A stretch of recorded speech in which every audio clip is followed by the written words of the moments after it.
মানুহে কোৱাকুই কৰিবলৈ আৰম্ভ কৰিছে আদিত্যনাথ যদি এডিডাছ অসমৰ মুখ্যমন্ত্ৰীগৰাকী এবি বাছ আৰু আমাৰ এটা অনুভৱ হৈছে যে অসমৰ মুখ্যমন্ত্ৰীগৰাকীয়ে উত্তৰ প্ৰদেশৰ মুখ্যমন্ত্ৰী যোগী আদিত্যনাথক নকল কৰি থাকে তেওঁ যদি তাত বুলডোজাৰ লগাই দিয়ে ইয়াতো অভিযুক্তৰ ঘৰত বুলডোজাৰ লগাই দিয়া হয় তেওঁ যদি তাত স্থানৰ নাম সলনি কৰে অসমতো এগৰাকী মুখ্যমন্ত্ৰীয়ে স্থানৰ নাম সলনি কৰে মানুহৰ মৌলিক সমস্যাসমূহৰ পৰা চকু আঁতৰাই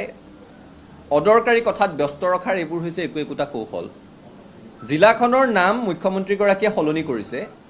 এতিয়াৰ পৰা সেই জিলাখনৰ মানুহে ৰন্ধন গেছ 400 টকাত পাব নেকি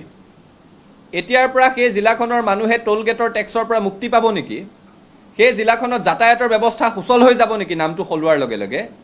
নাম সলোৱাৰ লগে লগে সেই জিলাখনৰ মানুহ গুৱাহাটীত চিকিৎসা কৰিবৰ কাৰণে আহিলে ব্যক্তিগত চিকিৎসা খণ্ডৰ চিকিৎসালয়ত তাত মূল্য বৃদ্ধিটো তাৰ পৰিত্ৰাণ পাব নেকি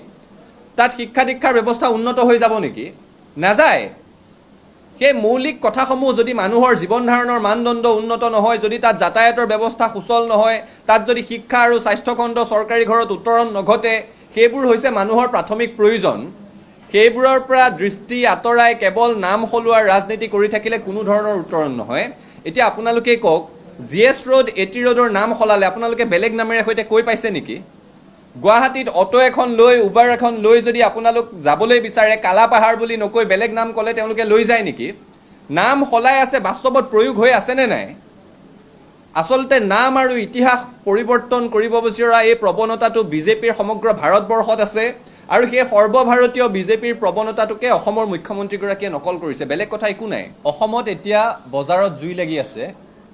সাধাৰণ মানুহে দুবেলা দুমুঠি খাবৰ কাৰণে চিন্তা কৰিব লগা এটা পৰিৱেশৰ সৃষ্টি হৈছে আৰু সেই মূল্য বৃদ্ধি ৰোধ কৰাত অসম চৰকাৰ সম্পূৰ্ণৰূপে ব্যৰ্থ হৈছে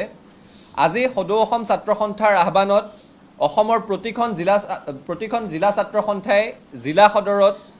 অবাধ মূল্য বৃদ্ধিৰ বিৰুদ্ধে আৰু মূল্য হ্ৰাস কৰাৰ দাবীত বিক্ষোভ সমদল বাহিৰ কৰিছে